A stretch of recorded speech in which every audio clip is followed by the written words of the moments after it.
परब्रह्म ईश्वर ने पूरी सृष्टि की रचना केवल एक प्रहर में कर दी थी, किंतु जब उन्होंने स्त्री को बनाया तो उन्हीं परमेश्वर को पूरे 7 दिन और 7 रातें लग गईं,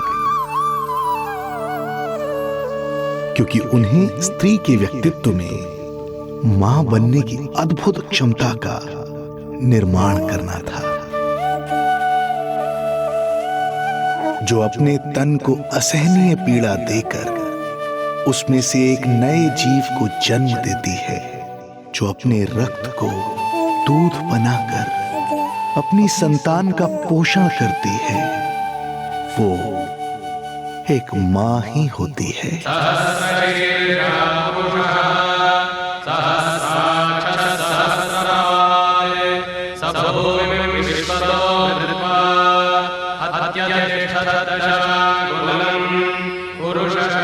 स्वयं भगवान श्री विष्णु भी मां की इस ममता से दूर ना रह पाए, विवश हो गए धरती पर अवतार लेने के लिए।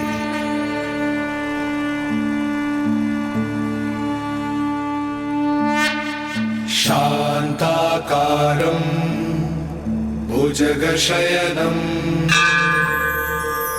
पद्मनाभं सुरेशं विश्वाधारं गगनसदृशं मेघवर्णं शुभांगं लक्ष्मीकान्तं कमलनयनं योगी वीरध्यानगम्यं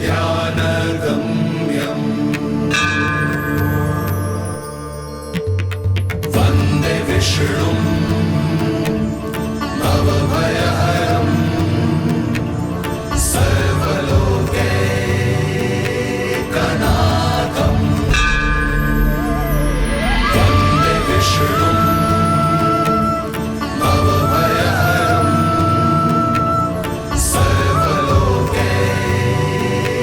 सर्वलोकैकनाथम्।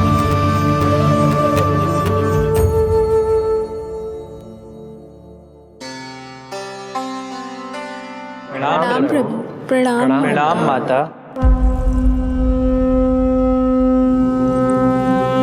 माता, प्रभु, दुष्कंस के अत्याचार दिन पर दिन बढ़ते ही जा रहे हैं। पृथ्वी की शांति नष्ट हो रही है प्रभु, और मैं देवराज इंद्र होकर भी कुछ नहीं कर पा रहा हूँ।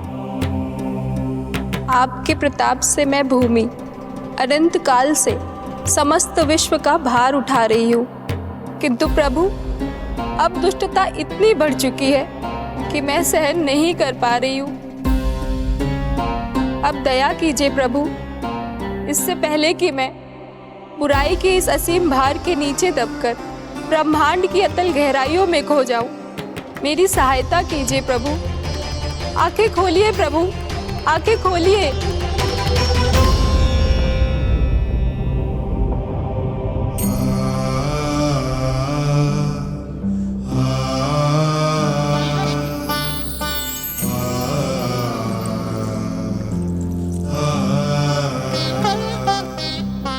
चिंता मत कीजिए, समय की पुकार को अनसुना नहीं करूंगा। मैं आप सबका कष्ट हरूंगा।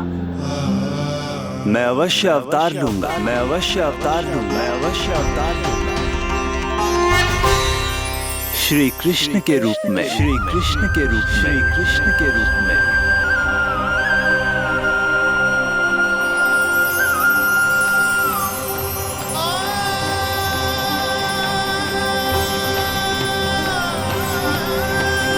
वसुदेवसुतं देवं कंसचाणूरमर्दनम्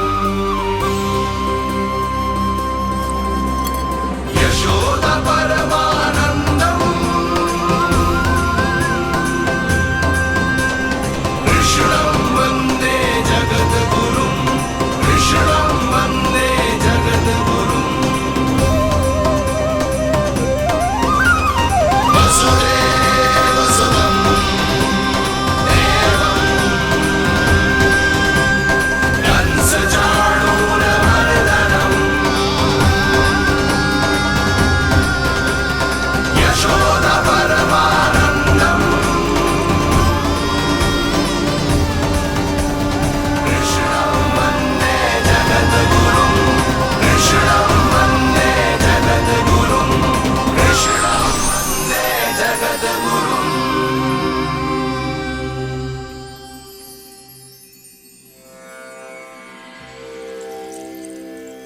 कंस का वध करूंगा।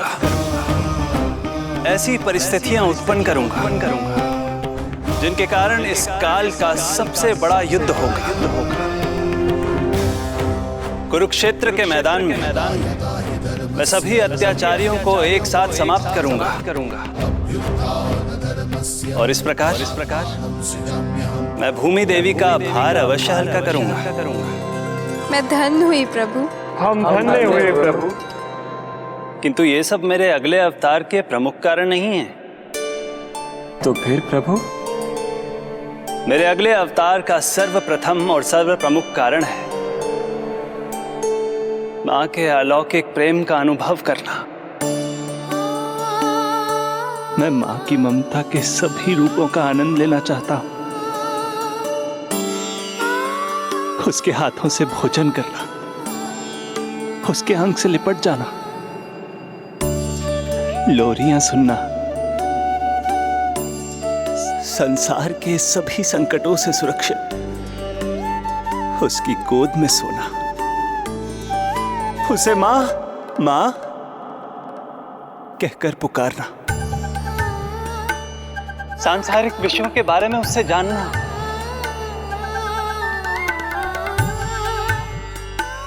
और फिर कोई शैतानी कर उसके आगे आगे भागना, उससे डांट खाना, और फिर उसे मनाने के लिए क्षमा मांगना।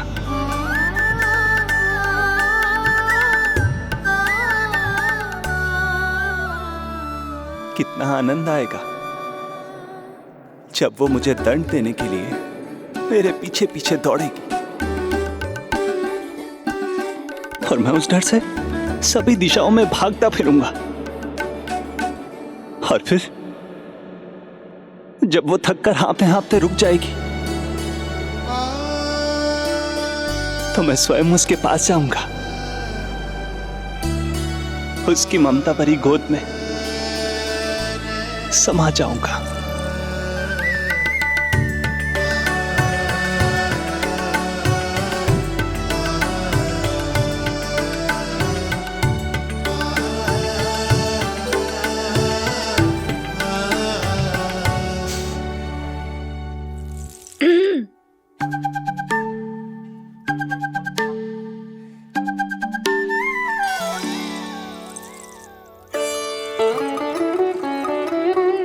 प्रभु, एक प्रश्न है। माँ और संतान के अद्भुत रिश्ते के इस आनंद को आप किसके साथ अनुभव करना चाहते हैं?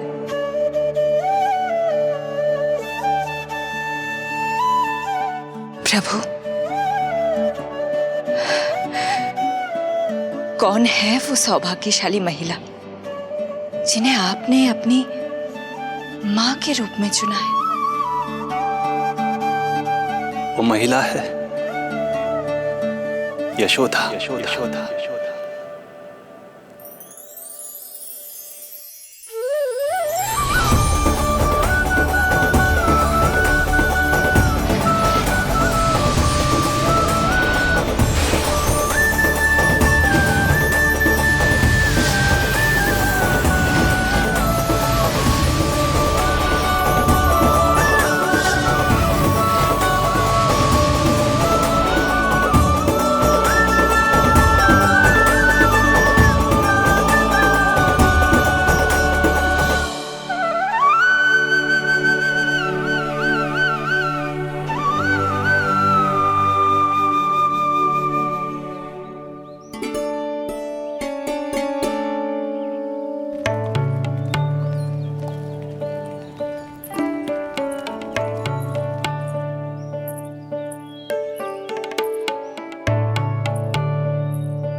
यशोदा आ जाएगो।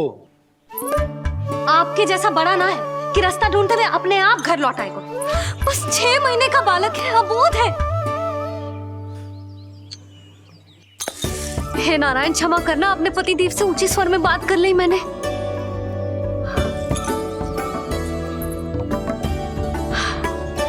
किसी को भी बुद्धि ना है पूरे गोकुल में के नंद जी का बालक खो गयो है, सुबह सुबह घर से भाग गयो है।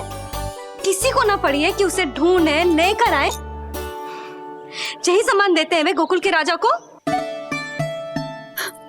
हे भगवान, ना जाने मेरा बच्चा कहाँ होगो, कैसा होगो। कितना समय होगा है, अब तक तो भूख भी लगी आई होगी उसे। आप क्यों रुक गए? आप खाओ। हाँ, आप खाओ, आनंद से खाओ। आपको तो कुछ चिंता ही ना है। माँ ही तड़पती है अपनी संतान के लिए।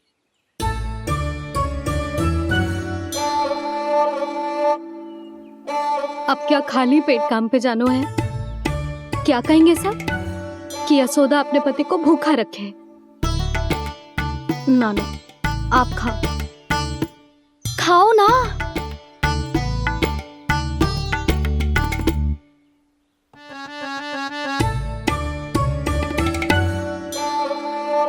गुड़ के लड्डू कितने पसंद है उसे, कब से बना के रखे हैं। यशोदा, तुम स्वयं क्यों नहीं जाकर ढूंढती उसे? लड्डू भी खिला दियो और घर वापस भी ले आएंगे। जाओ, शीघ्र जाओ।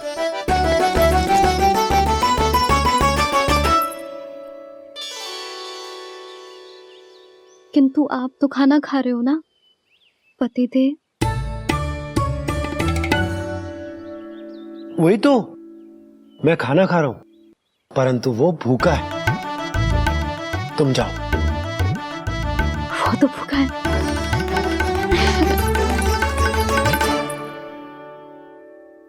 ये बनेंगी श्री हरि के अगले अवतार की माँ।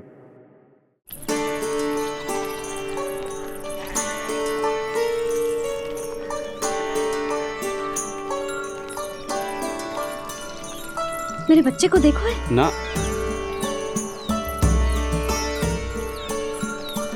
काकी, मेरे बच्चे को देखो है। नहीं नहीं,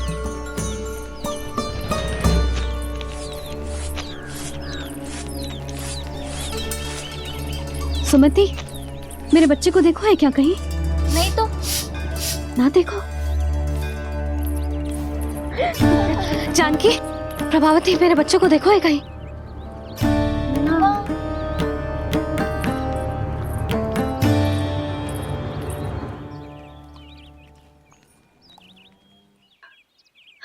कहाँ है तू? देख, तेरी मैया कितनी चिंतित हो रही है, और तू है कि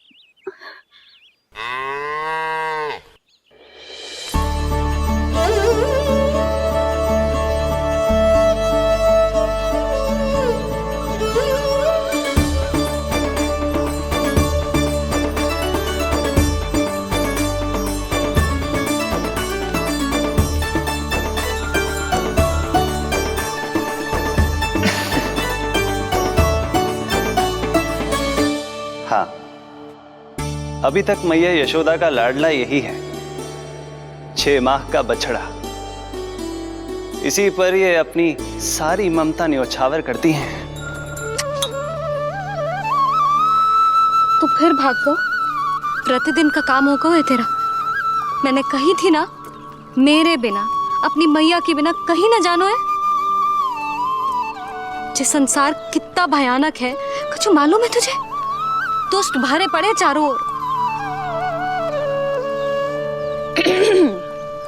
वाह, दुनिया की अनोखी मैया और उसका अनोखा बालक, जो कि बालक है ही ना, गाय का बछड़ा है।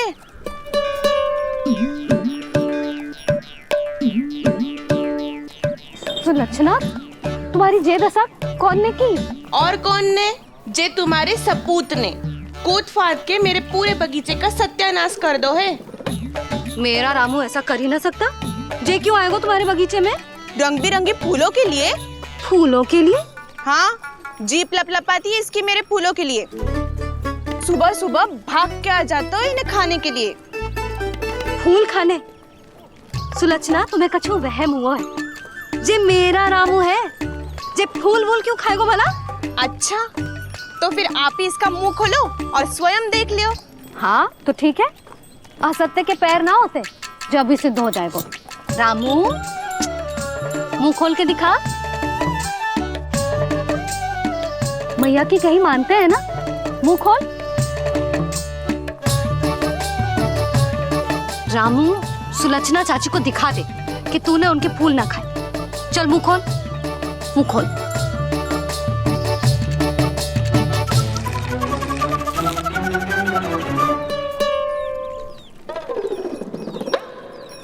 हाँ हाँ देख लो, इसने कुछ ना खाया है।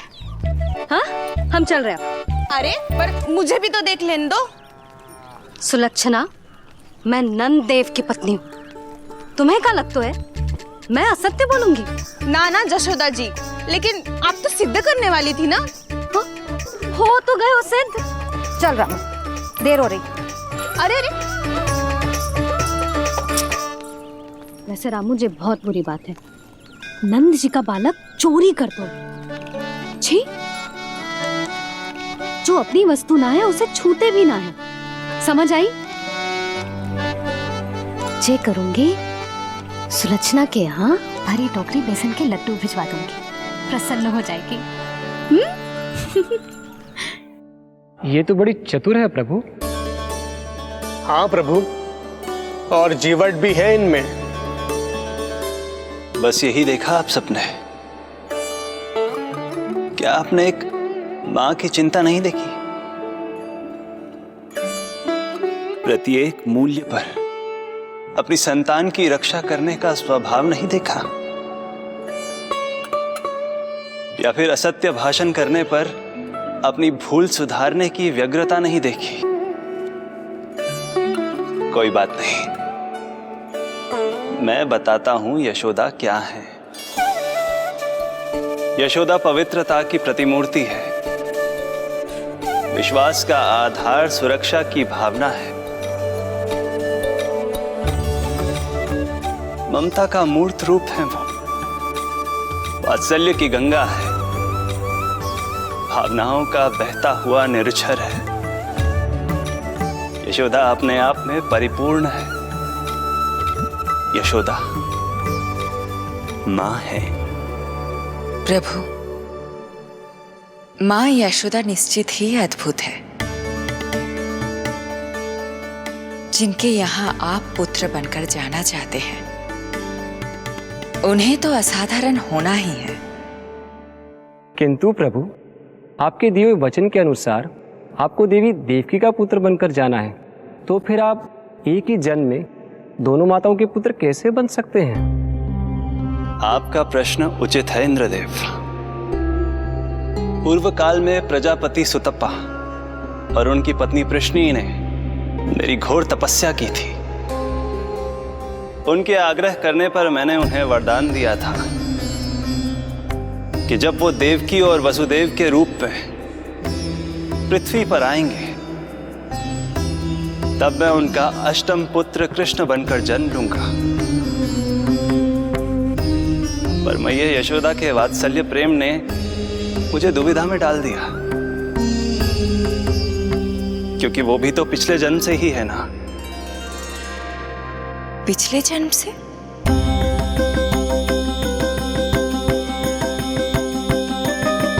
पिछले जन्म में मैया यशोदा 8 वसुओं में से एक श्री द्रोण की पत्नी धरा थी।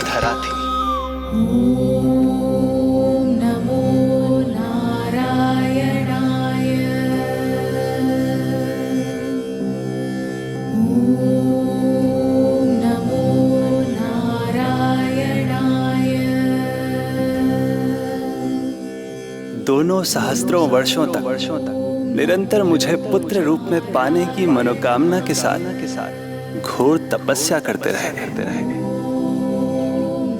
अपने तप में वो दोनों इतने लीन थे कि प्रकृति की कोई भी शक्ति उनका ध्यान भंग नहीं कर पाई। किंतु फिर एक दिन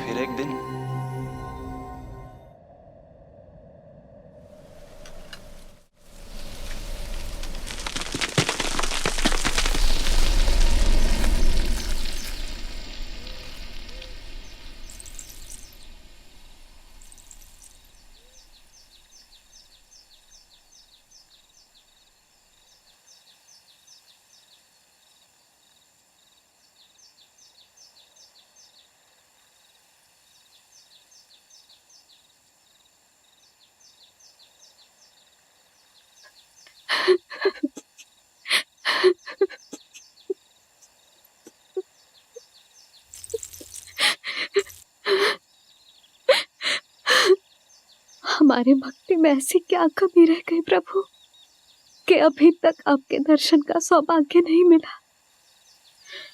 अब तो सैकड़ों वर्ष बीत गए हैं आपका सुमिरन करते हुए।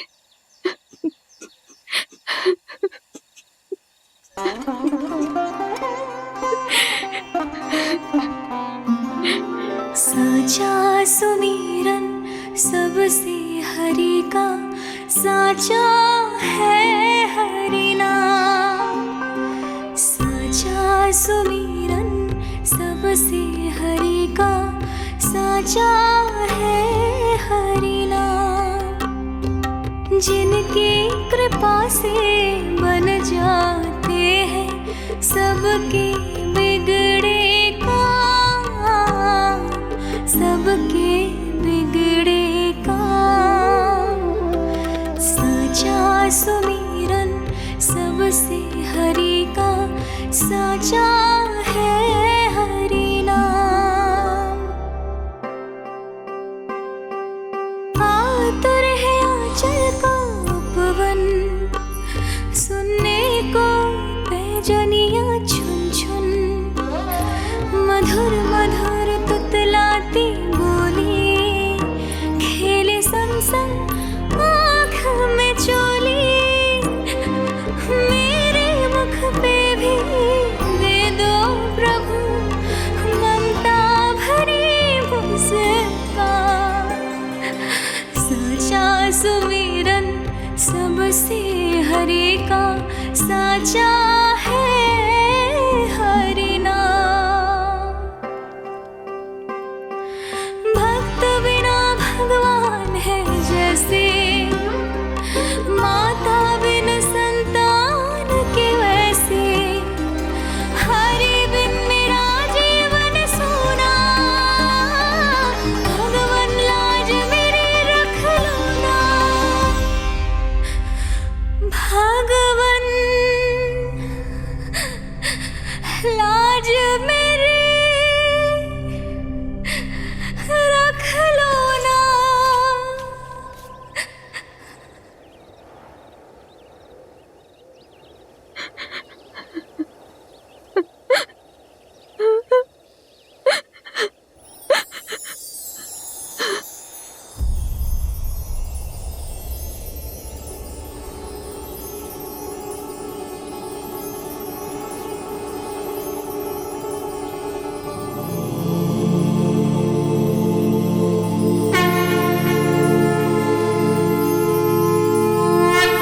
सशंख चक्रम सकिरीट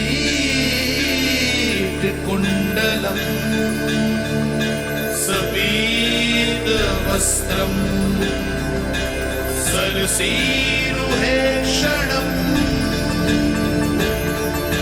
सहार वक्षस्थल शोभितौस्तुभम नमामि विष्णु शिरसा चतुर्भुजम्।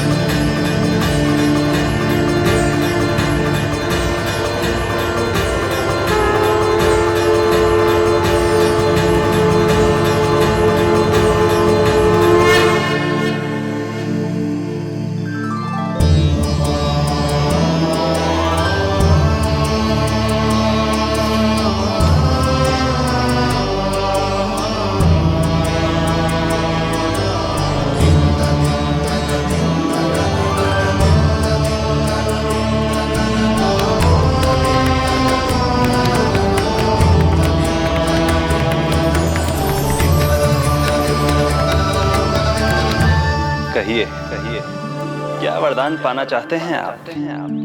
प्रभु, हम आपकी सेवा करना चाहते हैं, परंतु भक्त की भांति नहीं, अभी तो माता पिता के समान। आपका एक पुत्र के रूप में पालन पोषण करें। आप हमें माँ पिता के भांति प्रेम दें और हम आप पर अपनी ममता न्योछावर कर सकें। बस इतनी ही इच्छा है प्रभु। आपकी इच्छा पूर्ण होगी। मैं आपकी संतान के रूप में अवश्य आऊंगा, किंतु उसके लिए आपको मेरे अगले अवतार के बाद एक और अवतार की प्रतीक्षा करनी होगी, क्योंकि अगले जन्म के लिए मैं पहले ही ये वरदान माता देवकी को दे चुका हूँ। प्रभु, किसी भी जन्म में आपको अपने पुत्र के रूप में पाना मेरा सौभाग्य होगा, किंतु मेरी ममता मेरे वश में नहीं है। प्रभु, आप साक्षात मेरे सामने खड़े हैं, किंतु मेरे नेत्र आपके इस दिव्य चतुर्भुज रूप को नहीं देख पा रहे। इन्हें तो आप अभी से बाल रूप में दिखाई दे रहे हैं। मेरे भीतर उमड़ती ममता की ज्वार का अनुभव कीजिए प्रभु। केवल कल्पना मात्र से मेरा वक्षस्थल दूध से भराया है। ये गोद तरसने लगी है, मन अभी से लोरियां गाने लगा है। मेरे इस अनुरोध को स्वीकार कीजिए प्रभु, कृपा करें। इस माँ से और प्रतीक्षा ना करवाएं प्रभु, और प्रतीक्षा ना करवाएं। उस पल माता धरा की ममता भरी भक्ति और प्रेम भाव को देखकर मेरे मुख से भी वो शब्द निकल ही पड़ा जिसे एक बच्चा पहली बार बोलना सीखता है, माँ माँ माँ माँ। अब ये प्रतीक्षा केवल आपकी ही नहीं, मेरी भी होगी, मेरी भी होगी, मेरी। मैं भी तरसूंगा आपका पुत्र बनने के लिए, पुत्र बनने के लिए। इस समय मैं विवश हूँ, समय मैं विवश हूँ, समय मैं विवश हूँ, किंतु मैं आपको वचन देता हूँ, आपको वचन देता हूँ, आपको वचन देता हूँ, मैं आपकी संतान बनकर अवश्य आऊंगा, मैं अवश्य आऊंगा, मैं अवश्य आऊंगा। प्रभु,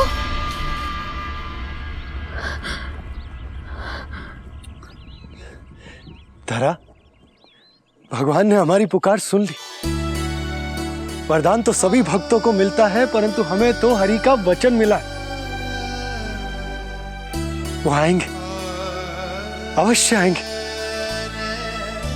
अब हमें केवल उस शुभ दिन की प्रतीक्षा करनी है। अब और प्रतीक्षा नहीं होगी मुझसे।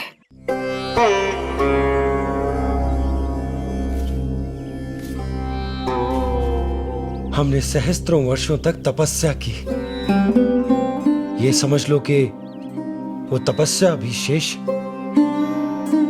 नहीं। श्री हरि को अपने सामने देखकर मेरी व्याकुलता का बांध टूट गया है। 2 जन्म बहुत बड़ा समय होता है स्वामी। अपने पुत्र के रूप में हरि को गोद में खिलाने के लिए अब मैं और 2 जन्मों तक प्रतीक्षा नहीं कर सकती।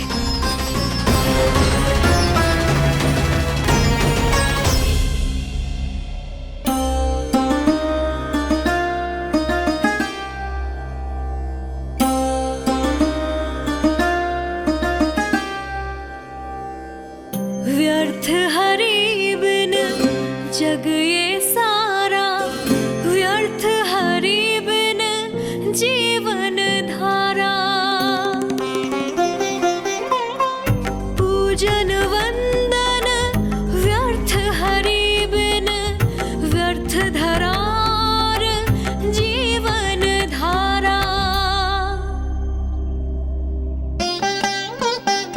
वरुण देव विनती सुन लीजिए,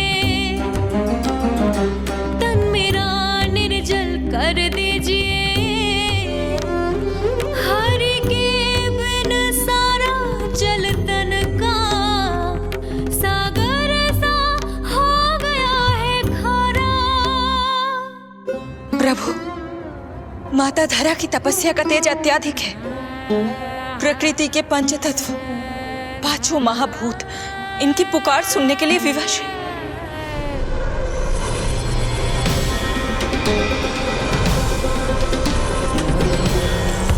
धरा, प्रिय, ये क्या कर रही हो?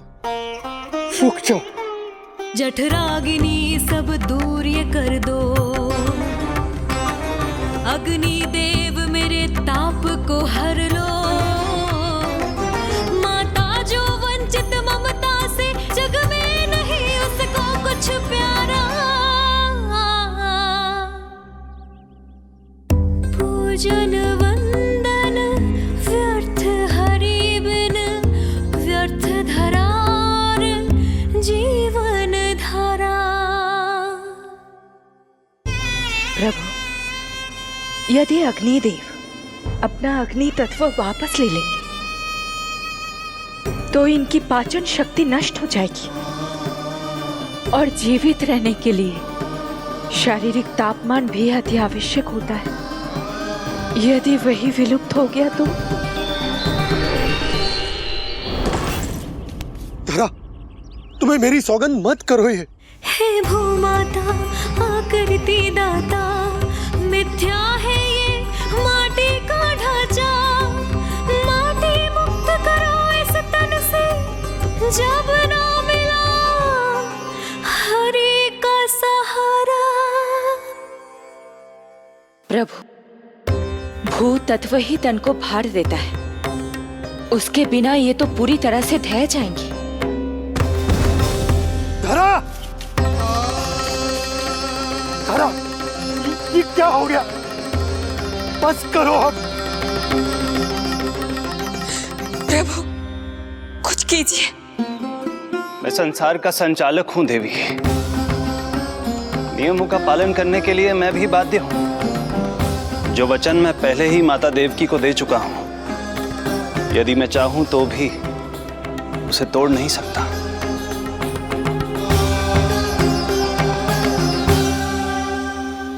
सुख लो आयु सब इस तन की, आस है जो ना शेष है मन की।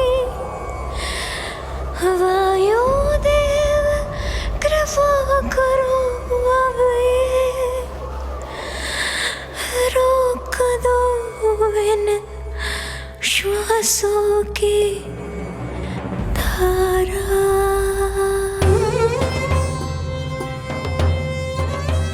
प्रभु, प्राण वायु के बिना प्राणों का बचना संभव नहीं।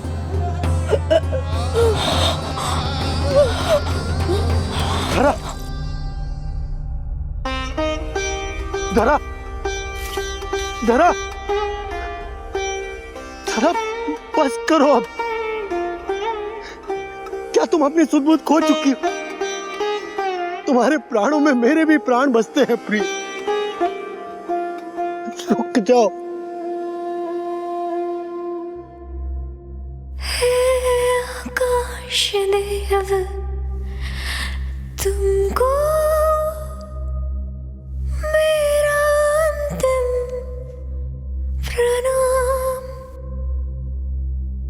अंतरात्मा लीन करो मेरी,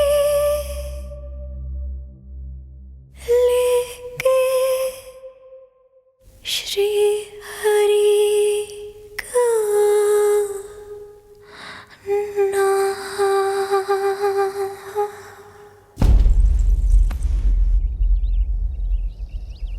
धरा, धरा, धरा, ये क्या कर लिया तुमने? धरा,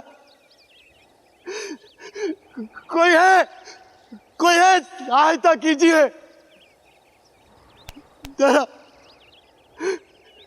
जल, धरा, तुम चिंता मत करना, मैं यही हूं। मैं 2 क्षण में जल लेकर आता हूं।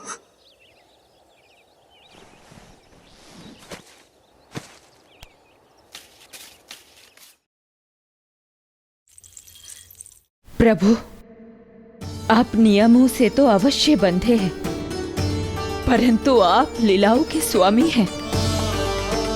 कोई तो उपाय निकालिए।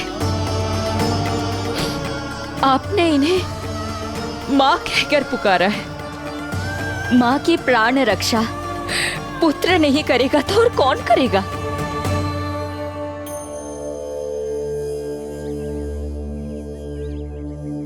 प्रेम ना जिसकी सीमा कोई,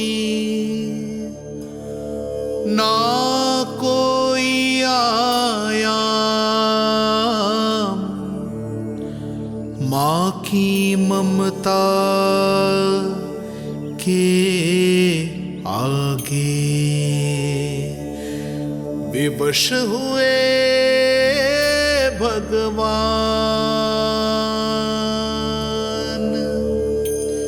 विवश हुए भगवान।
प्रभु नहीं, पुत्र कहो मां।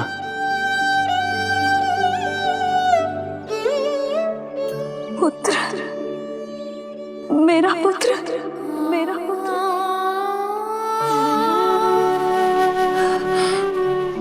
आज जैसे आपने मुझे अपनी गोद में लिटा रखा है, क्या कुछ ऐसा नहीं हो सकता कि शीघ्र ही मुझे आपको अपनी गोद में खिलाने का अवसर मिल जाए?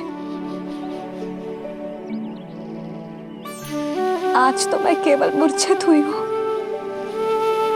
किंतु शीघ्र ही यदि मुझे आप पुत्र रूप में ना मिले तो मेरे प्राण चले जाएंगे। ऐसा ना कहो मां।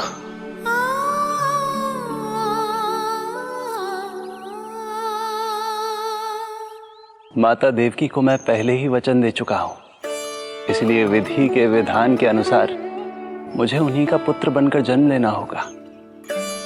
किंतु आपकी आतुरता का अनुभव करने के बाद अब मैं भी आपका स्नेह पाने से स्वयं को और वंचित नहीं रख सकता। आपने वरदान मांगा था कि आप पुत्र की भांति मेरा पालन पोषण करना चाहती हैं, इसलिए यदि आप उचित समझे तो आप अगले जन्म में ही अपनी इच्छा पूर्ण कर सकती हैं। जिस आयु में संतान को अपनी मां की ममता के आंचल की आवश्यकता सबसे अधिक होती है, उस आयु में अर्थात अपने जन्म के प्रथम दिन से 10 वर्षों तक मैं आपके साथ रहूंगा। किंतु फिर मुझे अपनी जन्म देने वाली मां माता देवकी के पास लौटना होगा। ऐसा करने से मैं उन्हें दिया वचन भी निभा पाऊंगा और आपकी ममता का सौभाग्य भी प्राप्त कर पाऊंगा। यदि आपको स्वीकार हो तो। स्वीकार है प्रभु, सहर्ष स्वीकार है। एक माँ और पुत्र का नाता केवल उसके कोख से जन्म लेने से ही नहीं बनता, ये नाता तो ममता से बनता है। और मैं अपनी ममता आप पर न्यौछावर करने के लिए आतुर हूं। यशोमती मैया के नंद लाला, यशोमती मैया के नंद लाला, यशोमती मैया के नंद लाला, यशोमती मैया के नंद लाला। तो इस प्रकार परमपिता परमेश्वर श्री हरि विष्णु एक ही जन्म में दो दो माताओं का पुत्र बनने के लिए उत्साहित भी थे और भावुक भी। किंतु जगत माता श्री लक्ष्मी और अन्य सभी देवगण ये जानना चाहते थे कि श्री हरि ये अभूतपूर्व कार्य कैसे करेंगे। भगवान बोले, ये सब संभव होगा उसके कारण जो मेरे अगले जन्म की कथा का मुख्य पात्र है, कंस।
जब जीवन पर संकट हो तो अभिमान अर्थहीन होता है,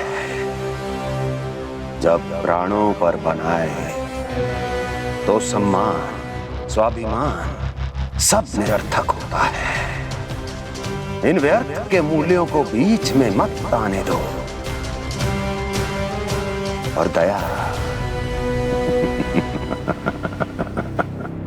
उसे तो बिल्कुल नहीं। मार डालो साधु संत ऋषि मुनि स्त्री वृद्ध, चाहे वो नवजात शिशु ही क्यों ना हो। किंतु हां, यदि शत्रु भारी पड़ने लगे, पराजय सामने दिखाई देने लगे, तो उसी क्षण शत्रु के पैर पकड़ लो और अपने प्राणों की भिक्षा मांग लो। अहंकार को आड़े मत आने दो। अग्निः शेषम ऋणः शेषम शत्रुः शेषम तथैव च पुनः पुनः प्रवर्धेत तस्मात् शेषम न कार्येत। अर्थात अग्नि की एक भी चिंगारी, ऋण की एक भी मुद्रा और शत्रु की एक भी संतान यदि शेष रह जाए तो शीघ्र ही विकराल रूप धारण कर सकती है। इन सब का समूल नाश ही एकमात्र उपाय है अपनी सुरक्षा का। इसलिए कहता हूं, साम दाम दंड भेद कोई भी युक्ति क्यों ना लगानी पड़े, शत्रु के प्राणों का हरण ही परम उद्देश्य होना चाहिए। छोड़ो मत, फिर चाहे वो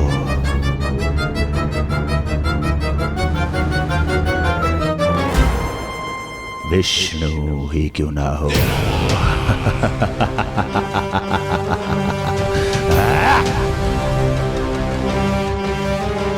यही थी कंस की दिनचर्या। वो प्रतिदिन स्वयं को स्मरण कराता था कि स्वार्थ के लिए किसी भी सीमा को तोड़ने में कुछ अनुचित नहीं है।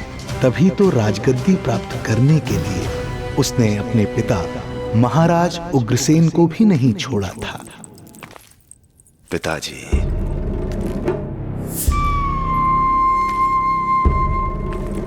हो सके तो मुझे क्षमा कर दीजिएगा। कल्पना भी नहीं की थी कि मैं आपके साथ ऐसा व्यवहार करूंगा। आपको प्रतीत हो रहा होगा कि मैं क्रूर हूं, स्वार्थ में अंधा हो गया हूं, किंतु मैं विवश हूं।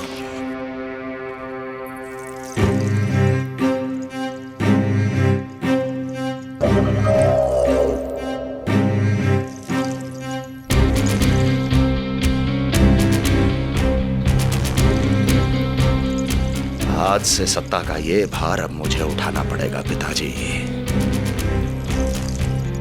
क्योंकि आप तो अत्यंत दयावान हैं। अपनी आवश्यकता से अधिक प्रेम आपको अपनी प्रजा से है, किंतु मैं ऐसा नहीं।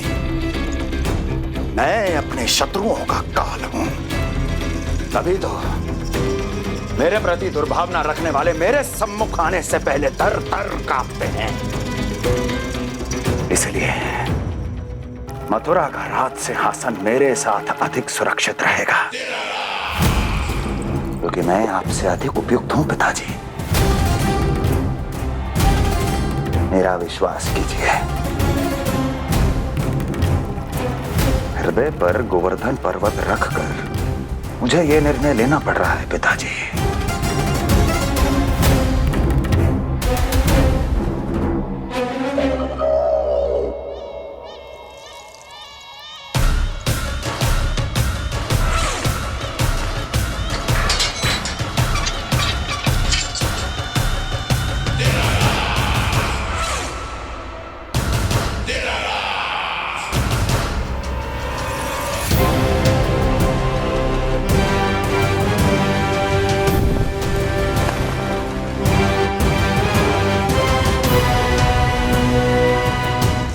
चाबी यमुना में फेंक देना।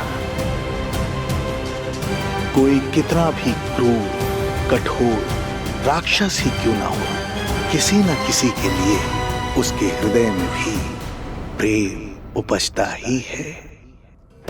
कंस भी इस नियम का अपवाद नहीं था।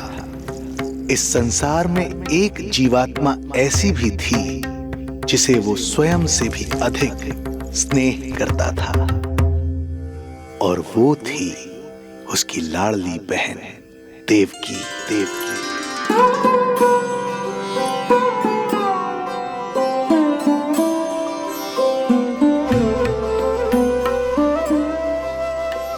देवकी के लिए कंस एक राजा नहीं, मात्र भाई था, जो अपनी बहन की छोटी सी मुस्कुराहट के लिए आकाश पाताल एक कर सकता था। अत्यंत धूमधाम से उसने अपनी देवकी का विवाह यादवराज वसुदेव के साथ संपन्न करवाया। रुको।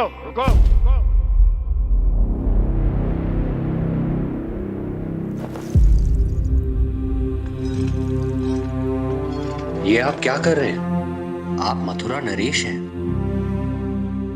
नहीं कुंवर जी, आज मैं मात्र वो भाई हूं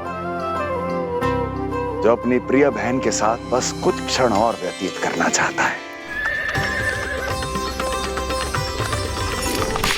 कंस के हृदय में देवकी के लिए उमड़ता प्रेम का सागर तब अचानक सूख गया जब उसने ये आकाशवाणी सुनी। महापापी अत्याचारी कंस,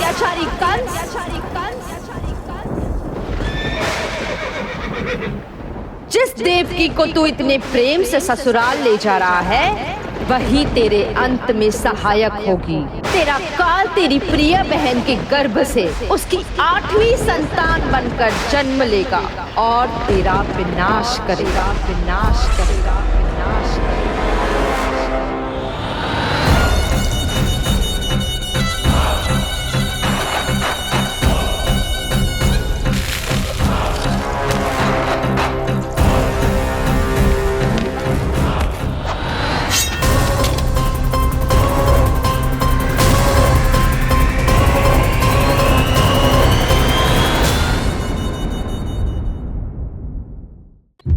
कौन है आप?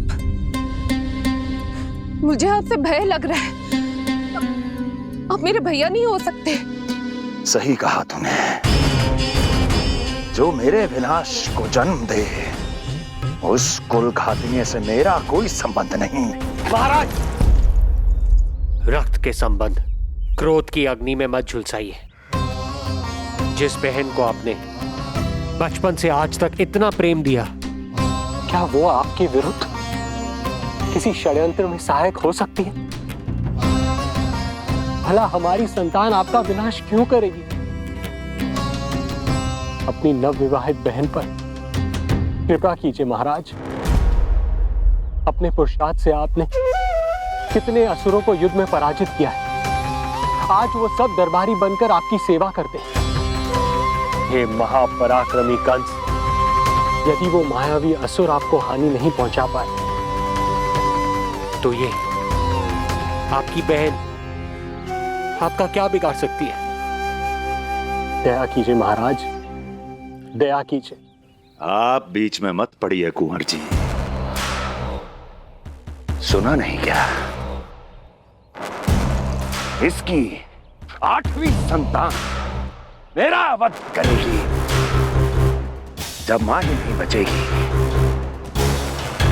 तो 8वीं संतान के जन्म का तो प्रश्न ही नहीं उठता। यदि ऐसा है तो आप मुझे मार दीजिए। जब मैं ही जीवित नहीं रहूंगा तो देवकी की संतान होने की संभावना ही समाप्त हो जाएगी। अपने बहनोई की हत्या का पाप मैं नहीं कर सकता। और बहन की हत्या का पाप कर सकते हैं? जिसे जीवन भर प्रेम दिया है उसके प्राण लेने का अधिकार है मुझे। प्रिय भैया, यदि आपको इस विषय में इतना संदेह है तो आप हमारी 8वीं संतान के प्राण ले लीजिएगा। बल्कि 8वीं संतान ही क्यों, उसका जन्म होने तक हमारी सभी संतानों का वध आप स्वयं अपने हाथों से कर लीजिए। स्वामी! हे मथुराधिपति, मेरी पत्नी को प्राण दान दे दीजिए। मैं महाराज शूरसेन का पुत्र वसुदेव आपको वचन देता हूं, अपनी 8 संतानों को जन्म लेते ही स्वयं आपके सामने प्रस्तुत करूंगा। अपनी 8 संतानों को जन्म लेते ही स्वयं आपके सामने प्रस्तुत करूंगा।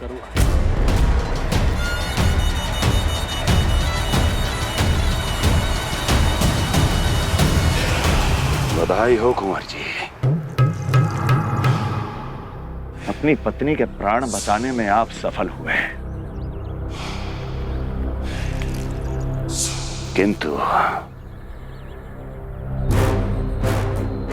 आपकी संतानें इतनी भाग्यशाली नहीं होंगी। वचन स्मरण रहे।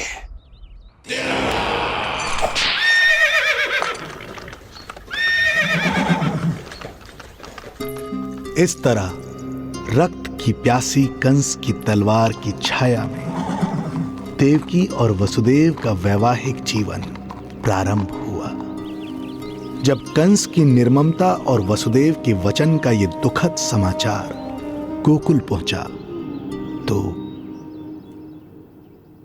हे नारायण, अर्थात राजा वसुदेव यदि कंस के सामने गिड़गिड़ाते नहीं तो रानी देवकी के प्राण चले जाते। हाँ नंदराज, और अब वो दोनों कंस के महल में हैं, किंतु वो महल भी उनके लिए किसी बंदी गृह से कम नहीं है।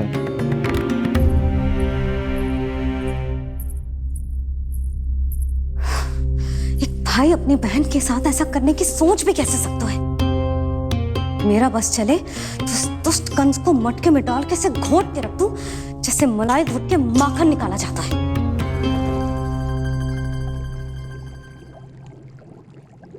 ना, माखन ना, जे कंस तो कीड़ा है। इसे तो पटक पटक के ऐसे मारना चाहिए जैसे कीड़ा निकालने के लिए धान के गट्ठर को पटका जाता है।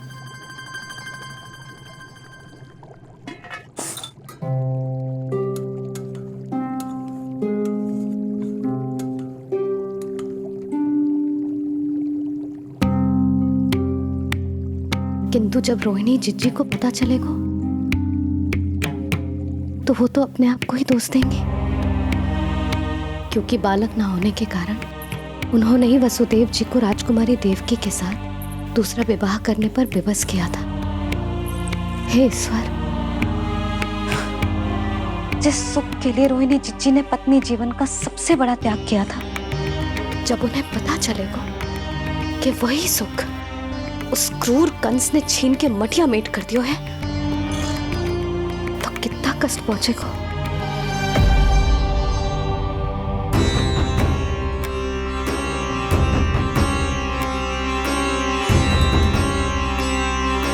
रोहिणी जीजी,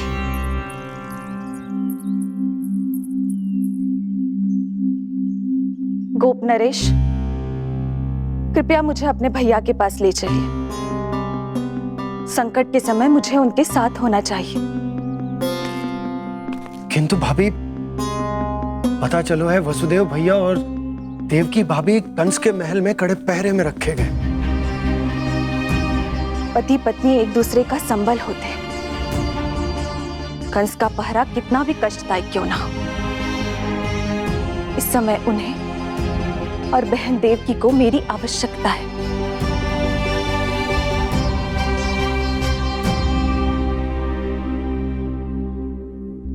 ये मेरी विवशता है कि यादव कुलदीपक होकर भी आपको इस महल में बंदियों की तरह रहना पड़ रहा है, और मैं कुछ कर भी नहीं पा रही। काश आपने मुझसे विवाह ही ना किया होता। तो क्या मैं अपने भाग्य से भाग पाता देवकी? पूर्व जन्म के कर्मों के फल स्वरूप जो हमारी नियति में लिखा है वो तो हमें भोगना ही है। श्री हरि क्या करते हैं, कब और क्यों करते हैं, ये दुख हमारे जीवन में किस उद्देश्य से आए हैं, इन रहस्यों का पता लगा पाना हम मानवों के लिए संभव नहीं है देवकी।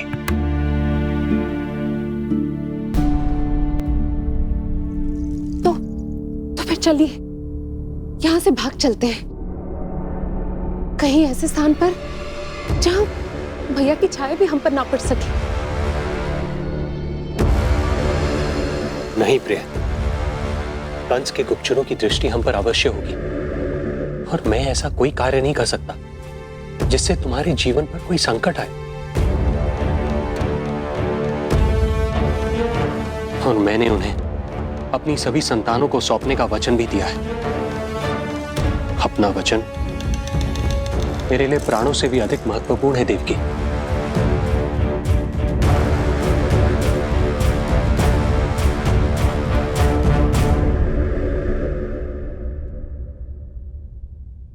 राजन, राजकुमारी, गोकुल से रानी रोहिणी और गोपराज नंद पधारे हैं।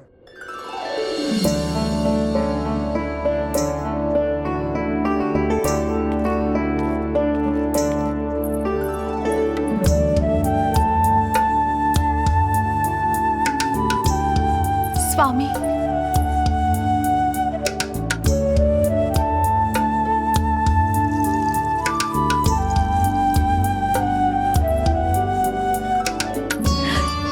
बहन, दीदी,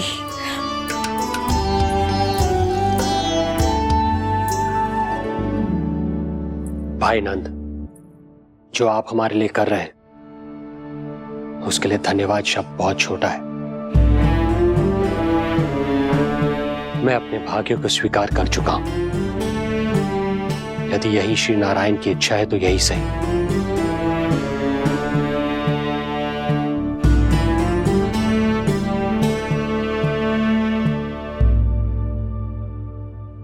भाई नंद, इस समय मथुरा का वातावरण अनुकूल नहीं है, आपको जाना चाहिए। यशोदा भाभी भी चिंतित हो रही होंगी, उनसे कहिएगा हम यहां सुरक्षित हैं अभी तक।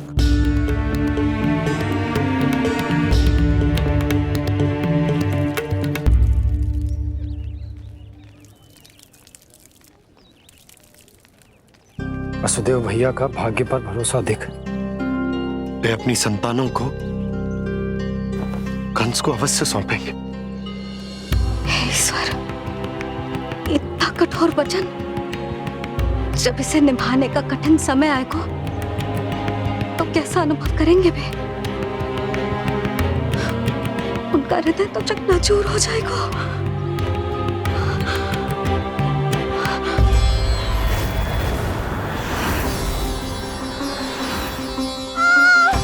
सब्र से सब ठीक हो जाएगा। देवकी, मैं महाराज शूरसेन का पुत्र वसुदेव आपको वचन देता हूं, अपनी 8 संतानों को जन्म देते ही स्वयं आपके सामने प्रस्तुत करूंगा।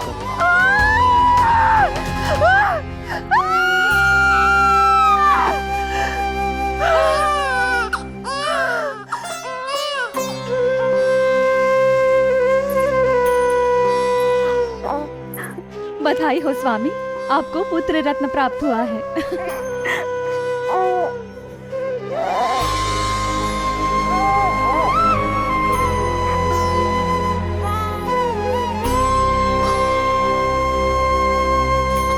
महाराज को पता चला तो क्या होगा?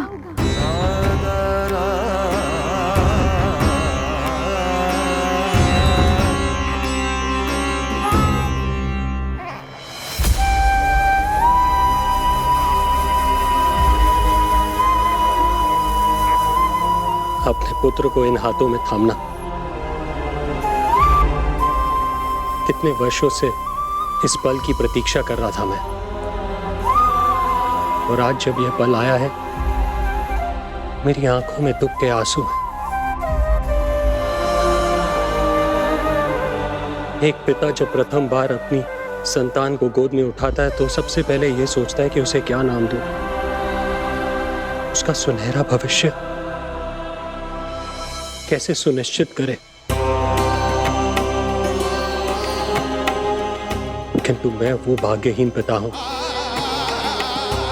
जो अपने पुत्र का भविष्य मृत्यु के अंधकार में डुबोने जा रहा है।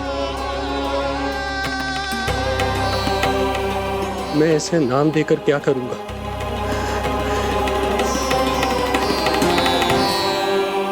क्या आपके वचन का महत्व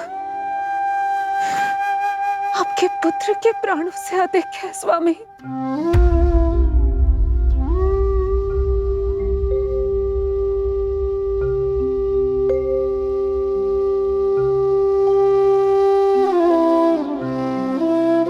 श्री नारायण का दूसरा नाम सत्य होता है देवकी।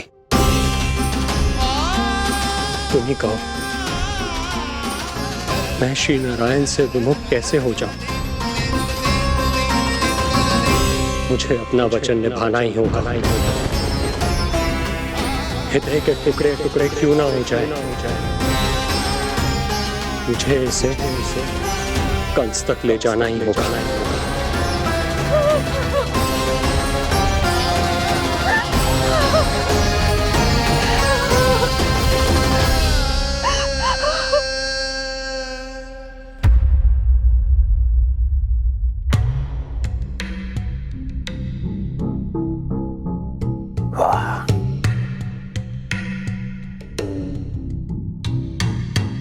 इतना स्वादिष्ट भोजन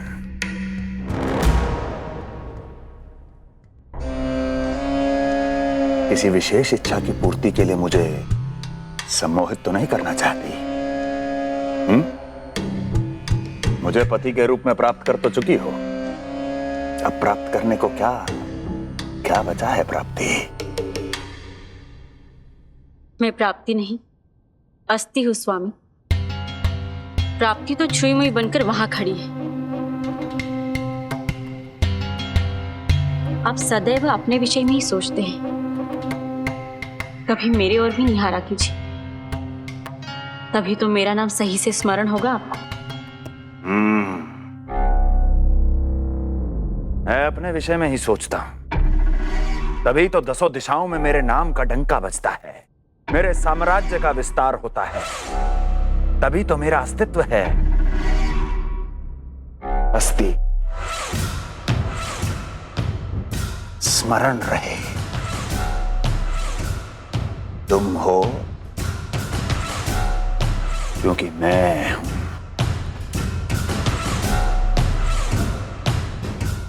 वन में यदि सिंह न हो तो उसके आश्रिति पर गीदड़ भी आक्रमण कर देते हैं। सिंह कभी अपने शत्रु को एक क्षण भी जीवित नहीं छोड़ता महाराज। आपने तो छोड़ दिया देवकी को। सिंह नहीं, आप वो गाय हैं जो अपनी कसाई से अथाह प्रेम करती है।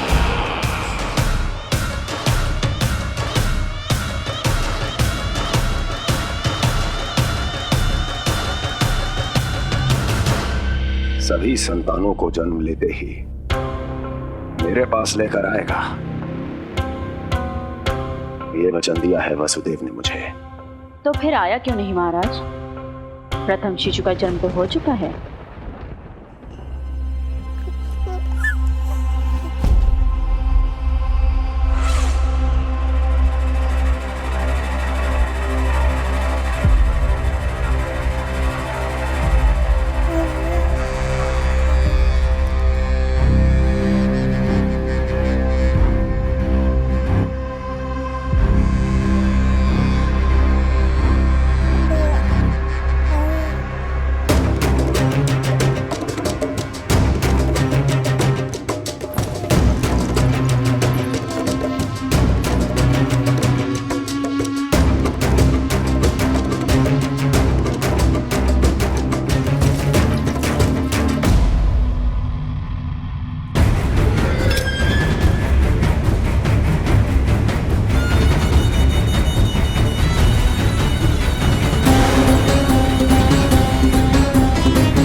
कुल के यादव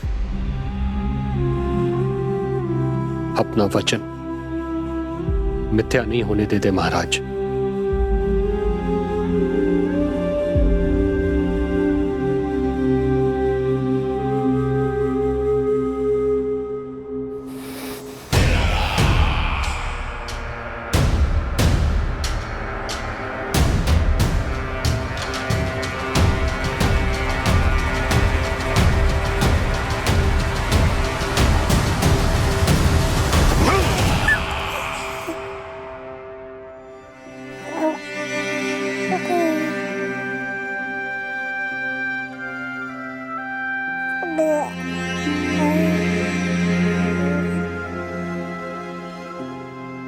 ये देवकी का पुत्र है, मेरी बहन जो मुझे प्रिय हुआ करती थी, उसका प्रथम पुत्र है ये, मेरा प्रथम भांजा।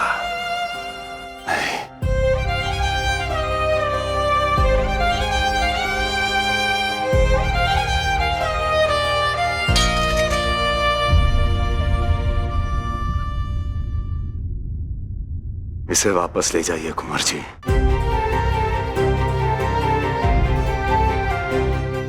देवकी की प्रथम संतान से मुझे कोई संकट नहीं।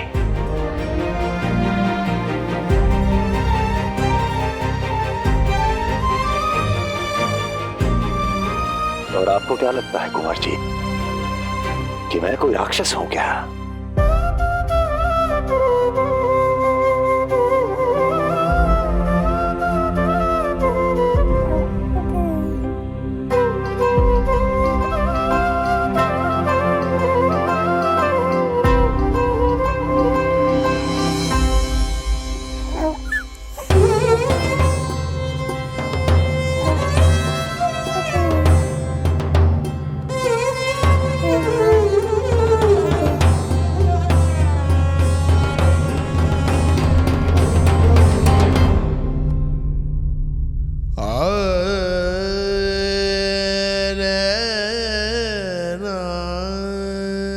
मैं तो उसे अपनी गोद में भी नहीं उठा पाई थी दीदी। उसका वो सुकुमार मुख मेरी स्मृति से जा ही नहीं रहा। वो मधुर रुदन अभी तक मेरे कानों में गूंज रहा है। मैं तुम्हारी पीड़ा का अनुमान लगा सकती हूँ देवकी। मैंने उसे जन्म नहीं दिया था, फिर भी मेरे कान अभी तक उसके रुदन की ध्वनि सुन रहे हैं। क्योंकि ये अपनी माओ को पुकार रहा है। तुम्हारे भैया ने हमारे पुत्र को प्राणदान दे दिया देवकी।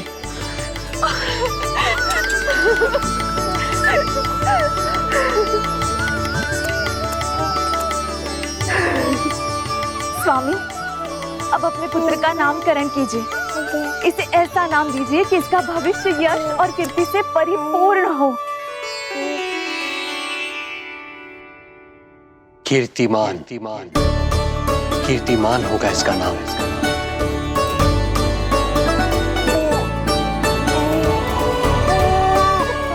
कीर्तिमान।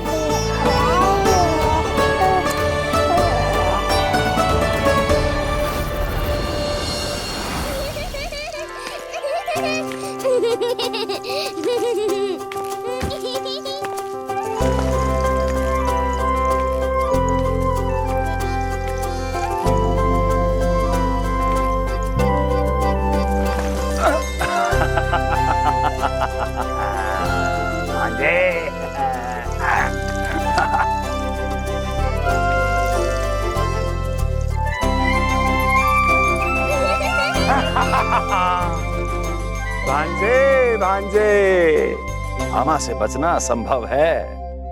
मामा जी, आपकी भुजाओं में कितना बल है, मुझे पीड़ा हो रही है। मेरा दूसरा हाथ पकड़ लीजिए। तुझे पीड़ा हो रही है? ये ले।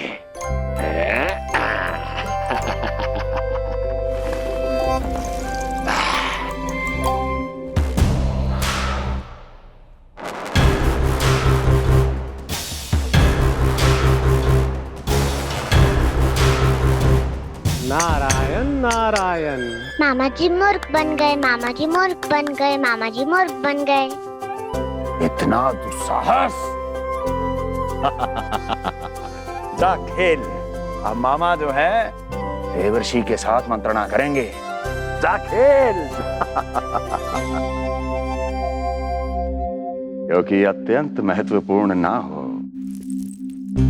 तो देवर्षि हमारे द्वार पर आने का कष्ट नहीं उठाएंगे। कहिए देवर्षि, कैसे आना हुआ? मैं तो बस आपको ये अद्भुत कमल पुष्प भेंट करने आया था महाराज। इसे देखते ही मुझे आपका स्मरण हुआ था। मानो ये मुझे पुकार कर कह रहा हो, मुझे महाराज कंस के पास ले चलिए।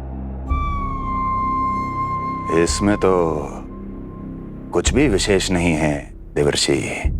इसमें 8 पंखुड़ियां हैं महाराज, और 8वीं पंखुड़ी सबसे विशेष है। यदि विश्वास न हो तो आप स्वयं गिनकर देख लीजिए। आप मेरा उपहास कर रहे हैं देवर्षि।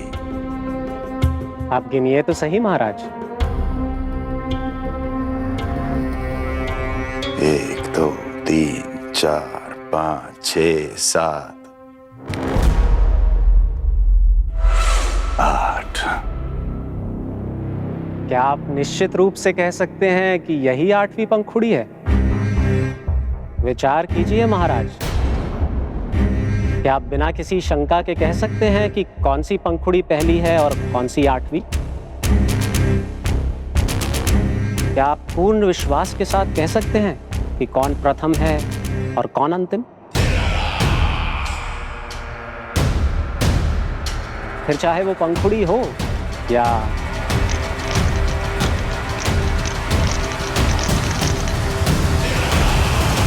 सावधान करने के लिए धन्यवाद देवर्षि। कंस के साथ धोखा करने वाले को अति भीषण दंड मिलेगा।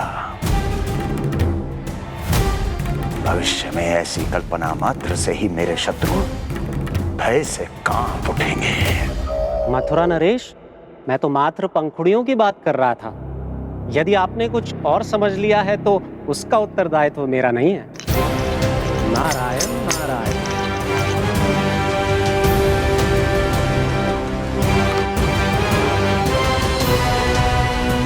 विचार कीजिए महाराज, क्या आप बिना किसी शंका के कह सकते हैं कि कौन सी पंखुड़ी पहली है और कौन सी 8वीं?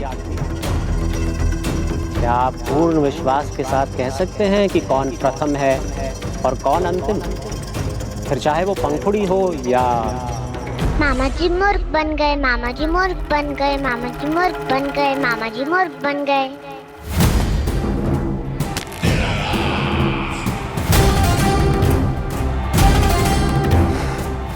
कंस को कोई मूर्ख नहीं बना सकता। कीर्तिमान। जी मामा जी।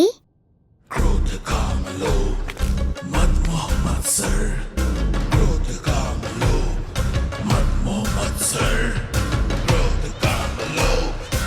मामा जी मुझे दर्द हो रहा है। मद मोह मत्सर, क्रोध काम लोभ मद मोह मत्सर। स्वामी, ये कीर्तिमान के लिए कैसा लग रहा है? ये लीजिए स्वामी।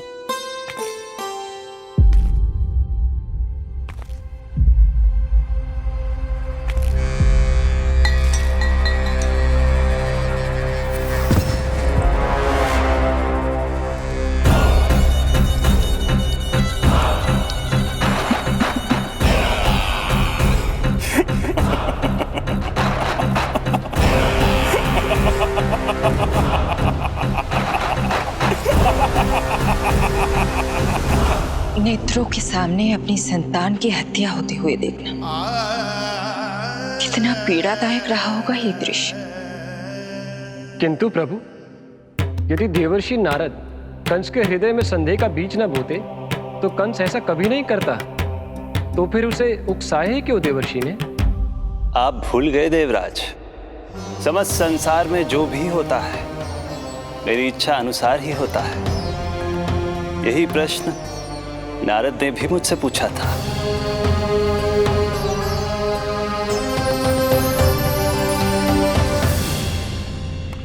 नारायण नारायण।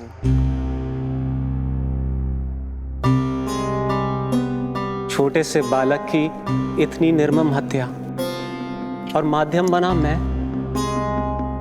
प्रभु, ये कैसी लीला है आपकी? अभी तो देवकी की 5 और संतानों की हत्या होना शेष है नारद। अब से कंस शिशुओं के जन्म लेते ही उनकी हत्या कर देगा। यदि जन्म के तुरंत बाद ही मृत्यु होनी है तो जन्म का लाभ ही क्या है प्रभु? यही विधि का विधान है नारद। कीर्तिमान और शेष 5 बच्चे श्रापग्रस्त हैं। जन्म के कर्मों के अनुसार अल्पायु होना उनकी नियति है।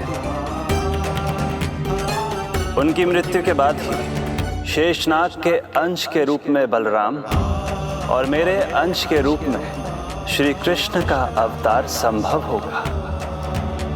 नारायण नारायण।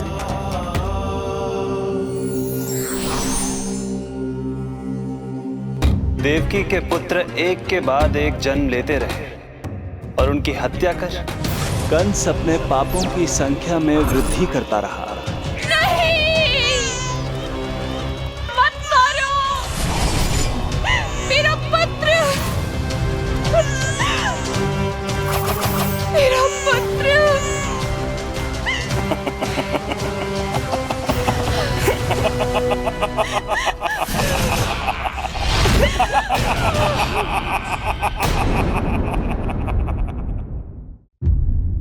अब उसकी क्रूरता की कथा ऐसे मोड़ पर आ पहुंची जहां से वापसी असंभव है, क्योंकि अभी अभी उसने देवकी के छठे पुत्र का वध कर दिया है। हे प्रभु, कितना दुर्दांत है ये कंस। किंतु एक ही जन्म में एक साथ 2 माताओं का पुत्र बनने में उसने आपकी सहायता कैसे की प्रभु? उसके भय ने उससे ये कार्य सहज ही करवा दिया देवराज। जन्म लेते ही माता देवकी के सभी पुत्रों की हत्या कर उसने मुझे विवश कर दिया है। अब जीवित रहने के लिए मेरे अवतार को माता देवकी की कोख से जन्म लेने के तुरंत बाद मैया यशोदा के पास गोकुल जाना ही होगा। और इस प्रकार कंस के कारण एक ही जन्म में दो माताओं का पुत्र बनने का आपका वचन सत्य सिद्ध होगा। आपकी लीला अपरंपार है प्रभु। आप सब अब निश्चिंत होकर जाइए। मेरे अवतार के जन्म होने की घड़ी अब निकट ही है। हम धन्य हुए प्रभु। हम धन्य हुए प्रभु।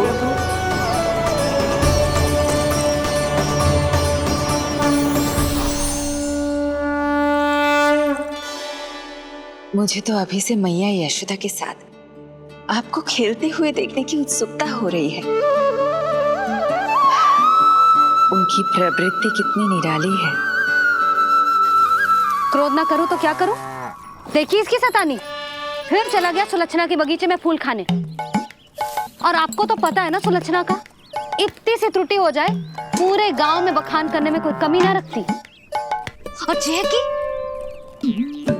अरे जब ग्वालिनों को पता चलेगा तो क्या कहेंगी? यही ना कि जसोदा अपने बच्चे को खाना ना देती, भूखा रखे है।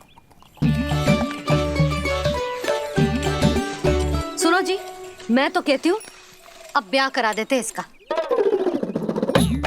अब वो ही ध्यान रखेगी इसका। केवल पत्नी सुधार सकती है तुझे। तुम इसके बारे में बात कर रही हो कि मेरे बारे में? नहीं, वैसे सारे गोकुल वाले यही कहते हैं कि हमारे घर पर तुम्हारा ही राज चलता है। हे नारायण, ये परिहास की बात है क्या? मैं इतना दबा के रखती हूँ क्या आपको? यशोदा, हास की बात थी। रामू के कारण मुंह से निकल गई। तुझसे तो मैं बात ही ना करूंगी। कर अपने मन की।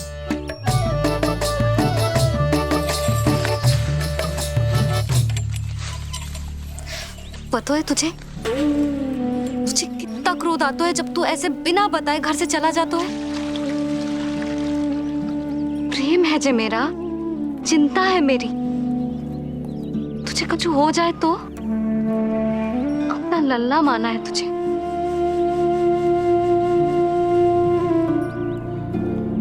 मेरे भाग्य में तो मां बनना लिखो ही ना है।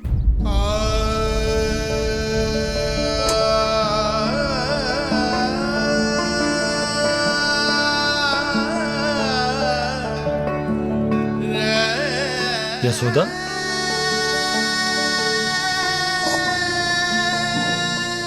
आपको पता है, जब मैं छोटी थी इसके जैसी चंचल थी। गांव वाले कहते थे एक बार बड़ी हो जाएगी अपने आप ठहराव आ जाएगा। ना आयो। फिर बड़े बूढ़े कहने लगे चिंता की कछु बात ना है, एक बार शादी हो जाएगी सब ठीक हो जाएगा। ना हुआ। फिर सबन ने कही एक बार बालक हो जाने दो, गोद भर जाएगी अपने आप परिपक्व हो जाएगी। पर गोद तो भरी ना मेरी। बालक तो हुआ ही ना। उस पर जब जे भी भाग जाता है तो मुझे रह रह के यही स्मरण होता है कि कमी मुझ में ही है।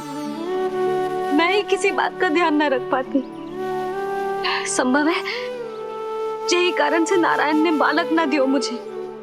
यदि देते तो बहुत बुरी मैया बनती मैं। यशोदा, क्या होगा तुम्हें? कहाँ की बात कहाँ लेकर जा रही हो तुम?